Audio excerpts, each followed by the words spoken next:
New question. Where the bullying has occurred, so it's for students who reported being bullied at least once or twice or more, percentage of girls and boys who reported being bullied in various places. And these were the choices on the survey. And this is for the Sac Elementary.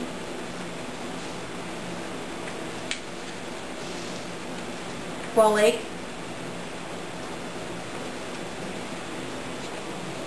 Our staff thought in school bus that was For yours? surprised.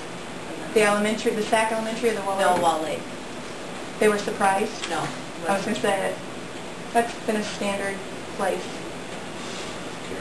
unfortunately. There are cameras. That doesn't scare kids to have a camera on. They know it's on. And that doesn't scare them.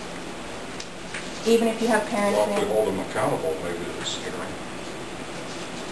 I've had parents come in and view the tapes with me, and that doesn't really scare them, unfortunately. See my kid do that. Sometimes. We've had kids actually do damage to bus seats or draw on the bus, or take a pen and carve something out of the paint and show the parents. The parents will deny that, you know what, that something caused this, or that isn't really my kid, or you're like, what? You got your child's fate. So when you talk about meeting with parents, it's about getting my kid out of something that's happened. So. Here's the same question for the middle school.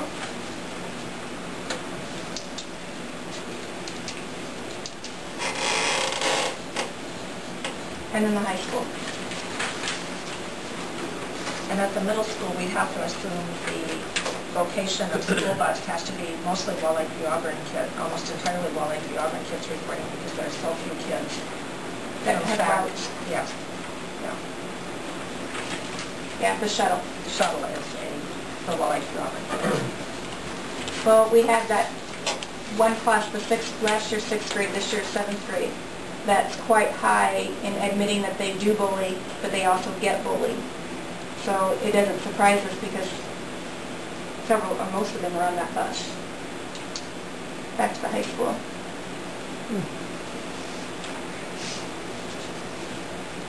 Next question. Percentage of bullied girls and boys who have told or not told anybody about bullying. I put this in here for a purpose of sometimes we don't get told. Sometimes kids are very willing to come to a teacher or to Mr. Oldhausen or myself speaking for the middle school, but sometimes we have kids that they don't want to tell. And so I thought this was quite interesting. First ones if they told a teacher or an adult, next one's a parent or a sibling, and then they told nobody. So I just thought this was an interesting piece of information. Here's for the Wall Lake Center.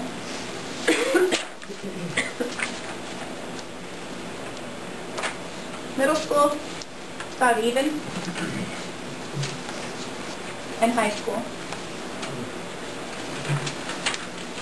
Which research shows this is pretty common trend line for a high school.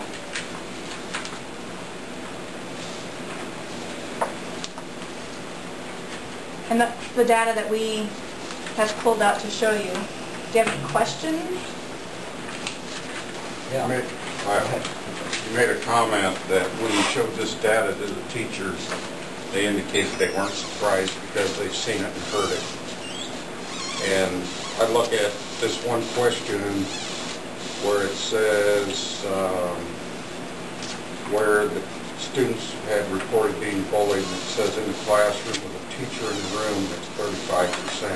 Mm-hmm. I'm assuming under our new policy that we have a zero tolerance on our new policy. Or if a teacher sees it or hears it, they have to report. And if they don't report, there's some kind of they have to deal with it. consequences. But honestly, what's happening in the classroom, when I made that comment, I guess I should have clarified it's more about the verbal or the physical. What's happening in the classroom from just asking a lot of kids a lot of questions is gestures, like when the teacher's writing on the board or the teacher's over here helping a student. they're mouthing things back to each other or there's gestures. That's what the kids are reporting to me in the 7th and 8th grade specifically, when I looked at this and started asking some more questions. So a teacher's not going to see that unless somebody speaks up and says, so-and-so is doing this to so-and-so. Well, getting back to my question, under the new policy that we have approved on bullying, is there, for the teacher, a zero tolerance on reporting?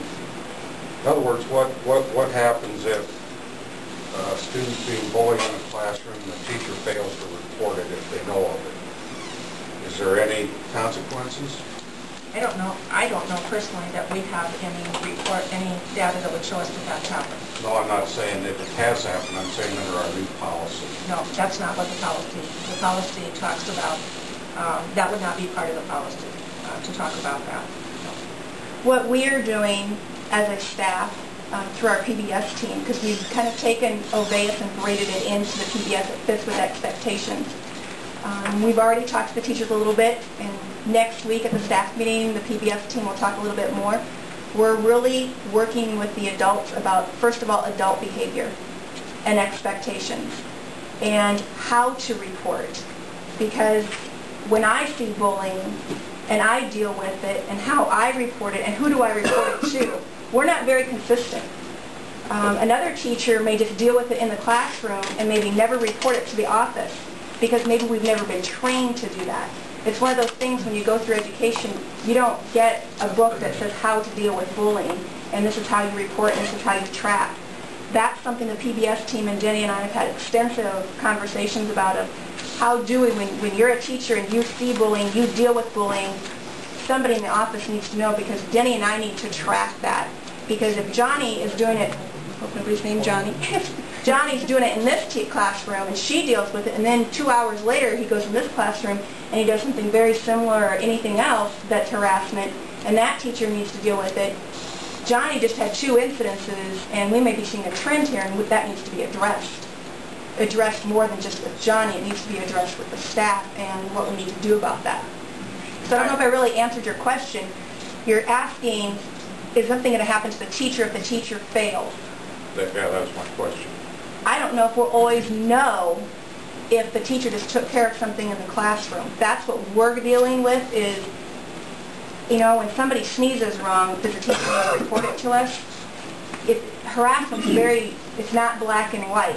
And what you may feel is harassment, what I may feel harassment may not be the same, even though we have words that describe harassment. Because kids will tell you all the time, I was just joking, I was just teasing. Well, it was a mean and hurtful way, but I didn't know it hurt them. So I guess I really don't have a straightforward answer other than we really plan on educating our staff. So they have a better picture of what harassment is and what to do about it and how to report it. Part of our Oveus training this summer was on that, and then, like she said, our PBS team now are going to take that to our staff to train them how to recognize it, and specifically, even the training had scripts for exactly what to say to the victim, what to say to the bully, follow up with the bully, follow up with the victim.